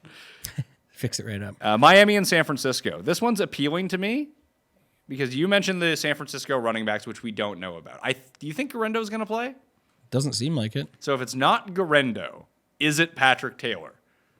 Don't know. I wish I could tell you. That's the. Are we going to pay to find out? Is the real question. Okay, let's say Garendo's active. Yeah. Do you play him? Man. How much is he on the slate? Isaac Garendo is. I don't know, man. Like I honestly don't know in this game. I think it's just. I have more interest in Jennings and Debo. So Garendo is 6,700. So I think he's just a fade anyway. Yeah, I'm interested in Jennings and Debo here. So do you take let's say that we get some sort of coach speak. Patrick Taylor's $5,200. Yeah, I have more interest if we get something that's legit, but it's too hard to tell right now. And again, my takeaway is we did spend time at Philly, Washington. It was like a 5-minute conversation, but it's where we're not spending any money here.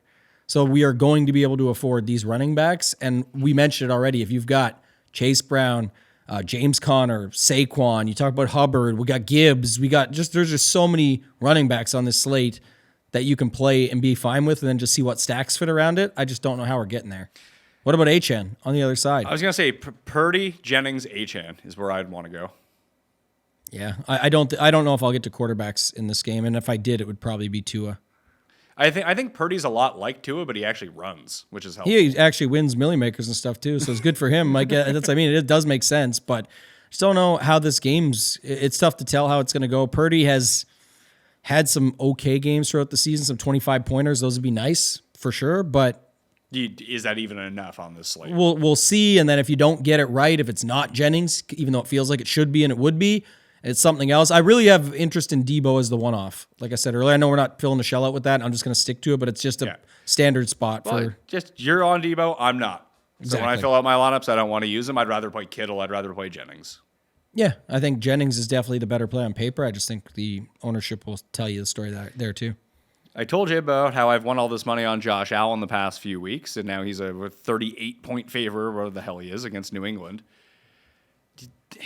This doesn't seem like is this a showcase spot for him to put up another 5? Like, hey, let's run away with this? Or he's going to try. He's got to keep it moving. I don't care. That's where I guess the delta I was talking about with the MVP thing earlier, I get it, and it's legit. It's fine. I'm just saying that I think everybody else thinks that, and even himself included in the team, and they got to get the win too. It all goes together. It's all correlated. So why not just keep it rolling, right, and just pile it on? He's going to do everything in his power to make sure it happens, and 8,700, quite the price bump, though. Yeah, but I don't think you have to play him with anyone.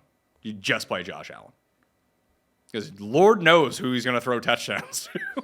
Yeah. We'll get that Morris. Paul, what's that Morris guy's first name? Quentin Morris. Quentin Morris. He'll have a touchdown this week. That's why it's tough. Well, that was the interesting part, is like it hadn't been that way. And then this year it was that way. I was calling him, he's like the other Mahomes, because I say never Mahomes because of that reason. Not that he's not an excellent quarterback. It's you never know who he's going to throw it to. And you see the app, you open it up and there's like 9 or 10 guys all have catches. You're like, well, and any of them could catch a touchdown. But then you see like a 50 next to his name. You're like, oh boy, that would have been useful. That's why, like you said, just play Josh Allen. I'm good with that. But at 8,700, 1% owned, $8,700.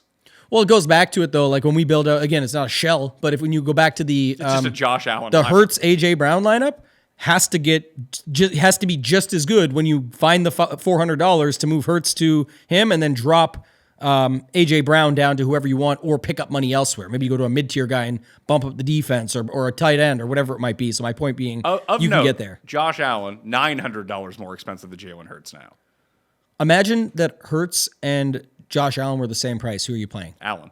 Then you can play Allen. Yeah. It's literally, it doesn't cost you anything, and everyone looks at but he's more. No, he's not. He's more physically. He actually is more, but I'm saying you can find the money in 2 seconds. Well, it does seem, and I mean, this is an unfair characterization because I have goldfish memory and I'm thinking of the past 2 weeks, but it seems like when Hurts rushes for touchdowns, all of the touchdowns in the game come from Hurts rushing. Yes, like it's three touchdowns a game, it feels like. Yeah, it's not like Josh Allen has 3 passing and 2 rushing in the game. Like it feels like that rarely happens with Hurts. It's one or the other. Yeah, I agree. It's more of how you think this Patriots pasty can step up. I know Josh Allen can run on anybody, but if they can step up some or shut him down a little bit, it is division game. It's in Buffalo. What's the weather in Buffalo this week? Obviously not warm, most likely. It's fine Buffalo weather actually. It's not bad. It's cold, but it's not windy. It's not snowy. It's just going to be nice. Which is weird because it's like going to snow everywhere, isn't it? Well, the entire East Coast actually looks great. It's just cold. Like there's no snow, no rain, no wind. They just had snow though, right? It just moved through. Yeah. Maybe that's why I'm thinking of that because we're getting snow and people are talking about it, but like that's what I was thinking of for the weekend. But Buffalo, I mean, as of right now, things change, and like we're getting hit with the snowstorm. That's what I mean. So I was thinking like close enough. Maybe they do as well. But yeah, but even New York, like New York is clear. It's just cold. Washington is clear. It's just cold. It might rain in Cincinnati, but overall that looks no wind. Could be pretty clear. Baltimore looks pretty clear. No precipitation. Yeah. Kansas City's just cold. Like the outdoor games aren't bad for that reason. It's just that's what I talked about earlier with getting back to it is like just play Josh Allen is kind of what it feels like because, well, you can look for ways to stack him up and do things with him like Shakir 5,900 again. I think people saw that work. So maybe they go there or go back to the well on Cooper at 5,200. I have no problem if you want to try it in some and you're playing enough Josh Allen, but I'm just saying you can also just get to Josh Allen. Yeah, I've stacked him twice in these past 2 weeks with guys that scored 0 points. Yeah, you need Keon Coleman. He's back in the mix. Morris, you mentioned. Coleman might actually be the answer to this if you were going to take a shot. Because it feels like when in doubt and he needs to launch it down the field, it's Coleman. What's the Kincaid situation? Don't. I know. The guy hasn't had a good game all year. 4,600, yeah. He's like, we try to make Laporta work for so long. He's kind of working now. But a little bit. But he works a little bit because he bails himself out with a touchdown to kind of get there. Actually, you know who the other guy is now that you said that? He's literally in the same game. The tight end that we always try and make work. Hunter Henry. Oh, he'll get you like 10 or 12. It's I guess, and that can be good. It works out sometimes. He's 4,100 though. I just feel like there are less expensive, better options. Like Ertz is a better option if he plays. The other thing is like if Josh Allen has a big game, it's probably because Drake May somehow pushed them. Well, but it's like I don't even like the correlation. It's if I'm just playing Drake May because it's against Josh Allen, but then that's all I get him and Hunter Henry and move on. Like I don't even know what to do. Demario Douglas maybe. Yeah, you'd have to figure it out. But it's like then do you need Shakir? Do you need Coleman? Do you need Cooper? And you don't even get Josh Allen, the guy he's pushing. But I could see how that would work out. I could see playing Josh Allen by himself. I can see playing Drake May by himself too. That's how you'd have to look at it. I'm playing the guy that's going to get a subset of and point per dollar value off of Josh Allen because if Josh Allen breaks the slate at 8,700, again, you probably just still need him, so that's why this doesn't really matter, but that's how it would make sense, right? Somebody had to push him. In this case, it would likely be Drake May. He runs, he does some stuff, so. If you play second half DraftKings, just auto-lock Drake May right now. I like that call. Man, it's crazy, though, like 20, 16, 21, 19. He's Blake Bortles. He's 5,800. You remember Blake Bortles in fantasy? And he'd score like 35 points a week, yeah. and they would all come in the fourth quarter. It's Drake May. Yeah, solid. I like it. So I'll probably play teams with Allen and with May. When we get back to that shell, we can figure that out. Is there a game that you want to talk about that we haven't? I mean, we briefly spoke about Seattle and Minnesota. I don't like that. Outside of Gibbs, I don't like anyone in the Detroit side. The only other one, I guess, I don't know if you wanted to hit on it, was the Rams-Jets game, just because we had the big week last week, and then obviously with the Rams, it seems pretty condensed quite often, so it kind of feels like it could be sneaky. It has a big total. It's like 46, 47 range, depending on where you look. And it's 5,600 or 5,900 for Stafford. Kyron Williams is down now to 7,200. Nakua's 8K. Kupp is 6,500. That's interesting, but I guess, the Breakfast Club shut down now, and he's on to the Nakua Club. But the Garrett Wilson still cheap. Adams still only 7,100. What do you think? Make of Breece Hall? Yeah, that was another guy I was thinking of. 6,100. What about Breece Hall, Cooper Kupp, mini stacks? And just play the talent. I was even gonna just say, you know what? I don't want to fuck around with this Cooper Kupp thing. Just give me Puka and Breece Hall. Could do that as well. He's AK, he's fair. Yeah. He's outperforming that number. Or you could do Kyron because the Jets can't tackle. Kyron Breece Hall. And we got a pattern, the Puka pattern. 14-9, 13-8, 14-8. Let's get another 14 week right now. 14 targets. Kyron, Breece Hall. I like your first call. Like I like Breece Hall with Puka. I'm interested to see how some of those build out. Like if we had like we're going to do it anyway. So what's the first shell we've got that's kind of cheaper? I guess it starts with Penix. It's probably the Penix triple. What did that one Actually, it wasn't even a Penix triple. It was Brian. No, that's Brian Robinson. Neighbors. Penix, London, Mooney, Neighbors. $5,500 left per player. Wow. And say this is a perfect Bijan lineup, but we probably don't throw him in. Is Gibbs an auto lock? Yeah. Or are you good with fading him? You can just put him in this lineup. It's fine. Gibbs. The other thing is Detroit is, somehow putting up 30 points again. I think I don't care how cold it is. It's just if it goes to Gibbs, it goes to somebody. And he's going to get something. It's just whether it's enough. So what do you do after that? Gibbs, Connor. I was just going to say we liked Connor. And then do we just throw Strange in? For now, yeah. Let's just see how this builds out. Like we're picking our spots. Strange, right? Colts D. They're the cheapest of the best defenses. We can go cheaper. But did you like any a D correlation here at all, or do you just want to see what a cheap one is? I'm just trying to see if I can play the Vikings in most lineups.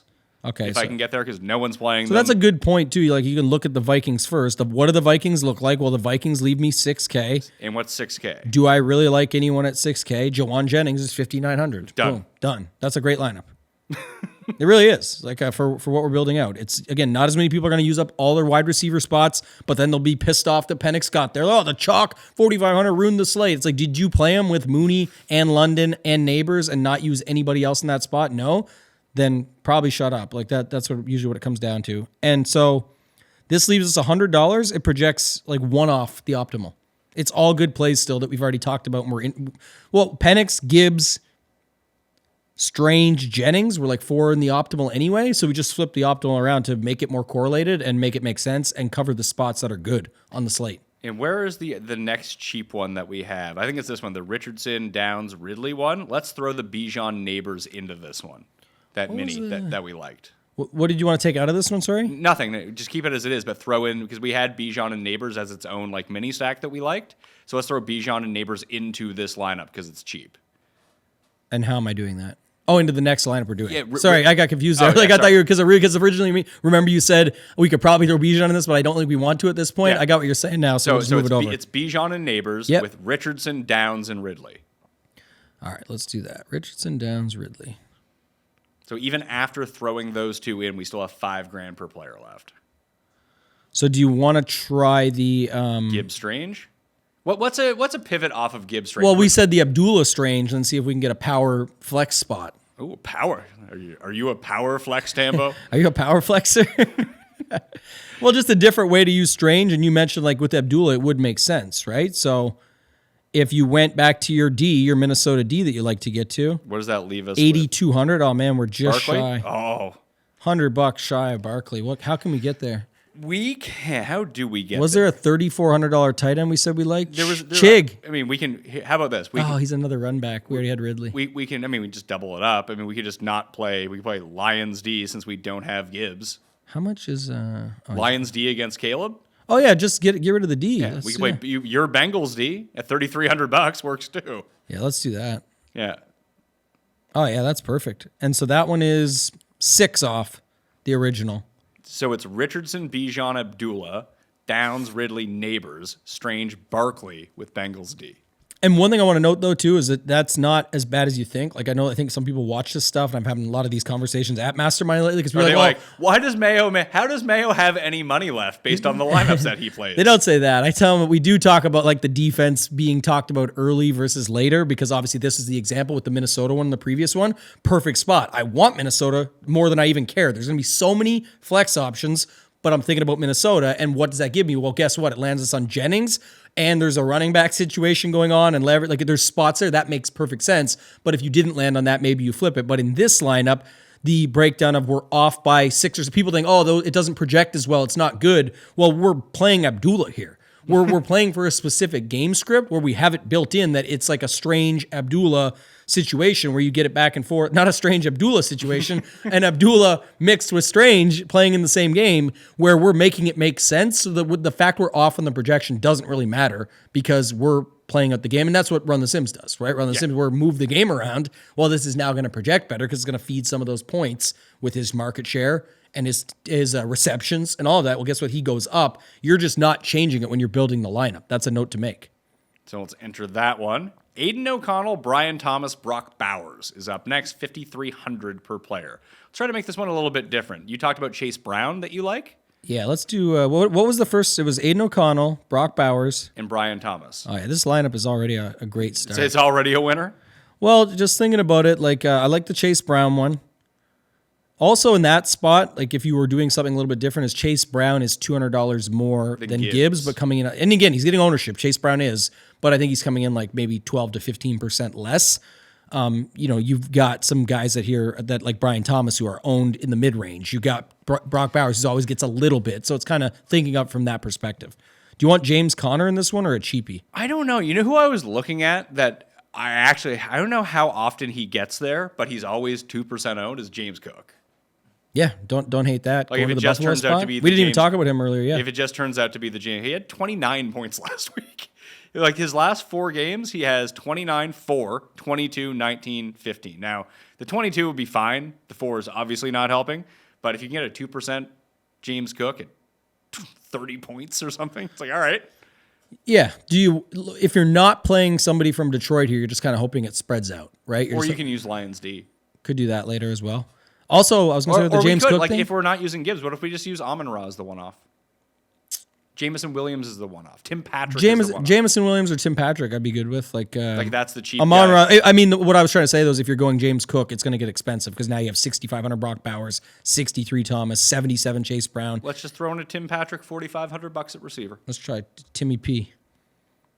Also, defense is getting very soft. If you think about James Cook last week, there was a definite hair pull ability there, and he just kind of flinged his hair a little. I was like, buddy, just jam that. That's literally what you're supposed to do. That's the play. Yeah, what with the dreads? Yeah, you're allowed to grab it. Yeah, I'm thinking that James Cook doesn't even really have dreads. That's what I would be doing if I was an NFL running back. Imagine I'd wear a wig underneath my hat to pretend like I had dreads. People would try to tackle me by my dreads, but it wouldn't stop me. They just pull the dreads and buddy, that'd be the most viral moment in NFL history if someone tries to pull that off now. Talk about, things in the end zone, picking up the cell phones. They all get in trouble for all this shit now, but imagine a guy rocks the dreads, pulls off, and somebody pulls it and is stuck with a wig in their hand on the field, and he's taking off like this, like the cheetah pull, going to the end zone like that. He says he grew him in the offseason or something, and then Cheetah comes out and does that. That'd be hilarious. When you are a non-professional athlete like myself, you're just looking to squeeze any extra edge you can get out of it. Wearing a wig and trying to convince people to tackle you by your wig to end up with nothing in your hands is the move that I would have to try. I would love that. Can we try and put Jennings into this lineup? Yeah, I'm good with jamming Jennings into any lineup. Man, it gets expensive, though. We might not be able to play James Cook. I don't know. Even with the Patrick cheapie, I was thinking, like, okay, if we put Jennings at 59, he's a fair price. And I was like, what would that look like with my Cincinnati D? It drops you right down to... What if we just use Browns D? I know they score 0 points every week, but yeah. Burrow threw the ball away like 4 times last week. Do you like getting rid of Tim Patrick and going Chicago D instead, and that's our leverage? because we talked about if it's a bad golf game and we're not playing do that. Gibbs, it's like it's the same money, but it frees us up to think a little bit differently and still fit some stuff in here. Do you want to play? I mean, I'm good with not playing James Cook. I just thought it was interesting that no one is playing him. Well, I wanted to see if something would fit, and it might fit exact. How much is Myers this week? We're playing Bowers, Myers. Oh, it does. Now that you went to that, it's literally this. Remember you talked earlier about the 5-man stack? And it's strange, isn't it? It's you get O'Connell, Myers, Bowers, Thomas, Strange. You get your Jennings one off, your Chase Brown. You're not playing Gibbs, so you go to Chicago D, and it lands you on James Cook, who we were fine with. I mean, this is the most uncomfortable lineup we've made so far, which means it's probably the best one that we've made so far. It's also not far off of the projections. And for whatever reason, you can make this a really good projected lineup if you say I'm not playing James Conner or Kyler. So why not go to your boy Hubbard, get our Canadian fellow in there, the choo-choo train, chuba. Hot start for Canadians this week with Josh Palmer tipping the ball to himself on that 2-point I saw your post about that. Like that's going to be the highlight on our sports network for years now. Whatever, Well, the NFL commercial, the NFL Canada commercial. It's like, here are like the 4 Canadians who play in the NFL, and here's their like lack of highlights So this lineup is basically last week's version of of the Aaron Rodgers. the overstack, because you've got O'Connell, you've got Myers, and you got Bowers. You run it back with Thomas Strange, the same two, but Jennings for that San Francisco situation. Chase Brown, because at home, big favorite, not on Gibbs. You're not on Gibbs, so you play Chicago D, and it lands you on Hubbard, who's opposite side of all the popular Arizona guys, and you can play it that way. And if you want Hubbard to be James Cook, go ahead. I think they're both fine. You know, if you're not on Josh Allen, play Cook. So yeah, this lineup is good. It's just whether or not it performs. Last one. Let's fill out the Josh Allen lineup. How do we make this work? So what we should do, I think, is the secondary stacks we like the most in reverse. So like, Bijan Neighbors probably too expensive. you think? Okay, I was going to say that might. If we do Abdullah and Strange, then it works, I think. Let's start Abdullah Strange. Old Strange Abdullah. Abdullah Strange, Neighbors, Bijan. I think that's a good start.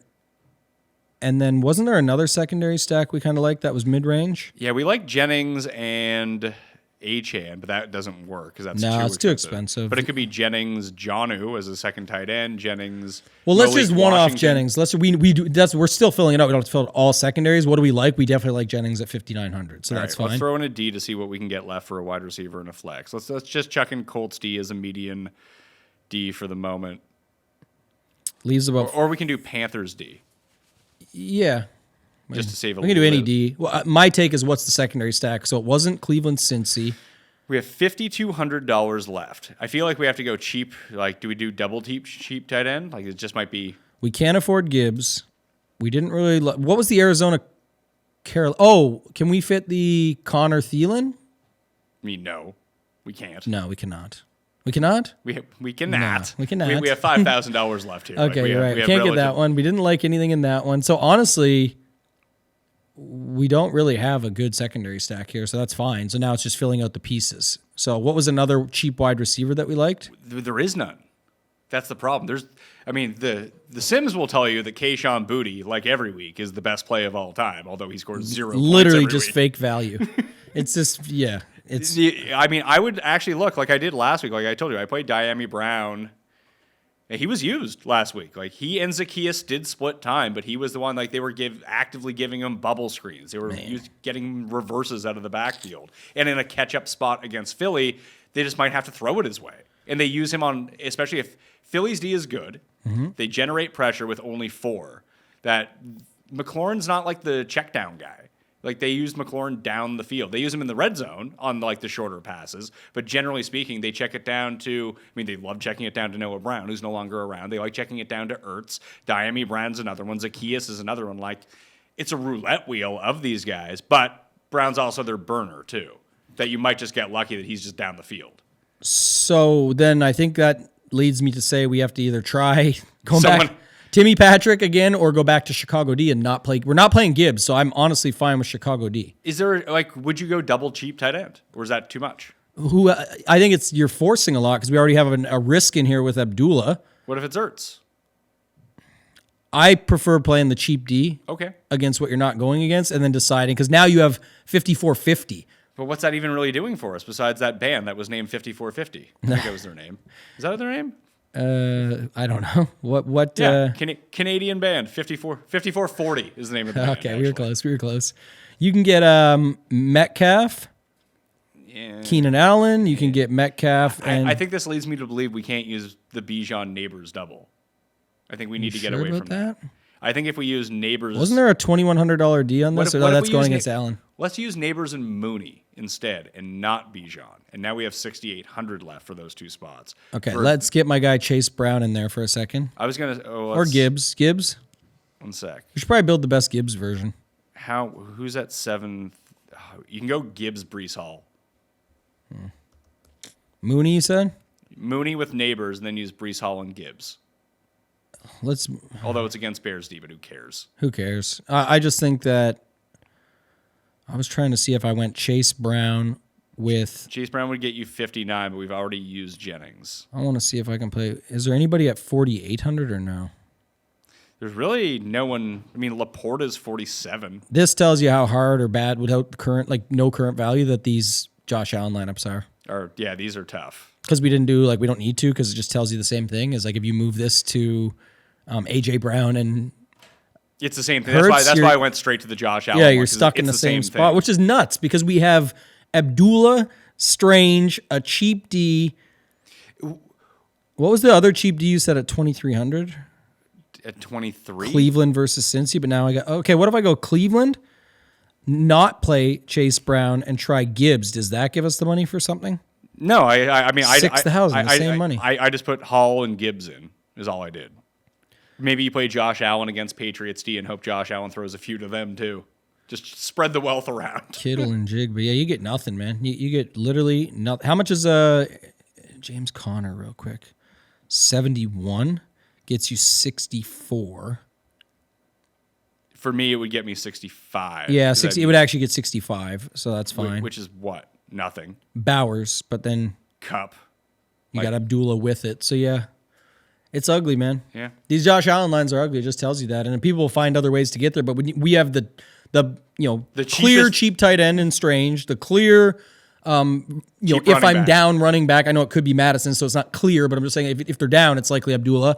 And we're not even putting the expensive guys into it. Like Neighbors and Mooney, those are kind of mid-range options. So I don't know. You're really in a tough place when you get to that point. So yeah. I don't Which is why he's going to be 1% owned. So if you can figure out a way to make it work, and he has his third consecutive game of being the MVP in both real life and fantasy, then you're going to win all the money. If you can figure out that combination. Well, I think it's going to be. I don't know if you want to spend 1 minute on it, but it's you will have to make a choice, and if it's going to be Shakir, if you go back to Amari Cooper and you put in your Hunter Henry play. And then you go to Strange and do the double tight end thing that you talked about. It's funny. You said who's $4,700? You know who is $4,700? Keon Coleman. So what version was that? Let's put him back in and then leave Strange. What was that version? Let's try and find it. Because that was going to be my take. Because if you got to just take a shot. And you had said earlier, actually, it might just be Keon Coleman again. So now we got to roughly figure it out. It was definitely Neighbors and Mooney when I said that. Neighbors. Oh, was it? Because I put Bijan back in. So we get rid of Mooney. Who was the other guys we didn't have with him? It was that gives us 62. I'm going to move 1 second. I'm going to move Coleman into receiver. That leaves us 6,200. Actually, we can still play Brees Hall. I just wish I knew the version. Brian Robinson, Addison, McBride. Oh, it was definitely Jennings. Brees Hall. It's Allen, Abdullah, Bijan, Neighbors, Jennings, Coleman, Strange, Brees Hall, Bears D. I actually like that better. I'm never going to remember it all. What was the other guy with Abdullah? Chase Brown? No. Abdullah with Strange. Got it. And the running backs are Abdullah, Bijan. Oh, so I can take Mooney out, okay. You can take Mooney out. And basically you replace Mooney with Coleman at receiver. And then who did I get at wide receiver total? Jennings, Neighbors, and Coleman. Jennings, Neighbors, Coleman. Oh, it's because I had Jennings in the flex. This will solve that much of it. And then Brees Hall becomes your flex. Or whoever you want at $6,200 and down. McBride would fit. I mean, Charbonnet, if he plays, would fit. JSN fits. Kittle fits. Shakir fits, actually. McBride. You like McBride the best? He projects the best. I'm just looking at what it was. I was just trying to see if double tight end, baby. Maybe I had said that. It was, yeah, it's because we had Brees Hall, and so I had said, who do we have at 4,800? And the answer was 47, and it gets you $100 more if you want to get to McBride, which I'm fine with. Yeah. So that's the lineup. I mean, Yeah. that lineup feels better than the one we just built. Yeah, I mean, that's definitely fine. And like I said, that's where you can mess around with it. Like where this opens up for people is if they move Trey McBride to Brenton Strange, just play single tight end, and then go with double tight end, but go with Henry as the run back, and then you're able to lift Coleman up to a better Bills receiver or another Bills receiver, or you're able to just fit other value plays in that you like better. Or you can go from McBride, who is 6,800. Somebody was. Just trying to see. Hubbard. Hubbard. You could change McBride into Hubbard if you change Bijan into Gibbs. And then do you still have the defense against him? Yeah. I mean, I'm going to roll with this lineup, but that's... Yeah, I was thinking that something along those lines anyway. So yeah, we're good. I think that's the right play, is just looking through it for that reason. I think what it tells us, again, this is why you should be reviewing stuff before you're entering it and actually looking into it. And it's part of what this show's about, is seeing this stuff and be like, man, those lineups suck, but you don't have to move off them. Correlation makes it make a lot more sense. And then you still have leverage points built into it, and you're still using that to your advantage. And it's just, yeah, you need Coleman, but if Coleman has a big game, it's attached to Josh Allen, so on and so forth. So hopefully that helps your case, but that makes sense. And although I did not win any of these GPPs, I finished inside the top 5% of both of them with Bills guys that scored 0 points. Yeah, you're in good shape even with zeros. That's the other thing. Like this, you could still get the 0. It sucks if it is finally the Cooper game and you went to Coleman, sure, but you might get all the other ceilings in this lineup and make it a good one because of that. So that's what we saw in these last couple weeks. All right, let's get out of here. Let's do it. See you tonight. Party time. Yeah, exactly. ShipItNation.com, code Mayo. Yeah, code Mayo gets you a discount over there. Check it out. And then DFSMastermind.com is up. The one note there I just want to bring up was a giveaway on Monday, the 3333 ticket that I was giving away from the launch. Monday is the 1 month anniversary, and it'll be any members that are in, get a ballot into it. So even if you just join for a month, you get the 3.5 hour course, all the videos that are on the site, like 10 hours plus of training content from this month, and then you'll be in the draw on Monday for the $3,333 ticket. What is the cheapest membership that you can buy to DFS Mastermind to get into that draw? I'll turn code Mayo on for 10% off. No, that's all right. If you just give someone 10% off. Is it the monthly? How much is the monthly? Monthly's $98. Okay, so you can turn 98 into 3,333. You probably have better odds of doing that than shipping it at DraftKings. I tell people that if you treat it like a satellite, we play a lot of satellites and we talk about winning these tickets. The 3.5 hour course could just be sold for $98 by itself. What people aren't listening or sometimes not understanding, a lot of people are, and thanks to them and the support, but it's you could pay $98, get the course, get the ballot, and then bail. And you'd still be in good shape. I don't want you to do that. I think it's better for your game if you stick around. All the PGA DFS stuff coming up is going to be phenomenal as well. But there's 8 or 9 hours worth of courses already on there, plus the 3.5 hour course, plus the Discord, plus the draw. It's a huge deal. $98 is not a bad deal for that. All right, so go do that at DFS Mastermind. Code Mayo, run the sims if you want the optimizer, the simulations, everything of that nature. And I'm doing the giveaway. It's not $3,000. It's for a free entry into the one and done for golf season, but you need an entry already at Fantasy Golf Championships in order to get in. Screenshot it to me. I'm giving away one on Christmas Day. I'm giving away one on New Year's Day, and probably more along with it. And the first time that you show me your entry, that keeps you in the draws moving forward as well. You don't need to do it every single time. All right, I'll be back on Saturday with the show, newsletter on Saturday evening to get you all caught up on all the information heading into Week 16. So smash the like, sub to the channel before you get out of here, and I will see you next time. That Mayo experience! Experience!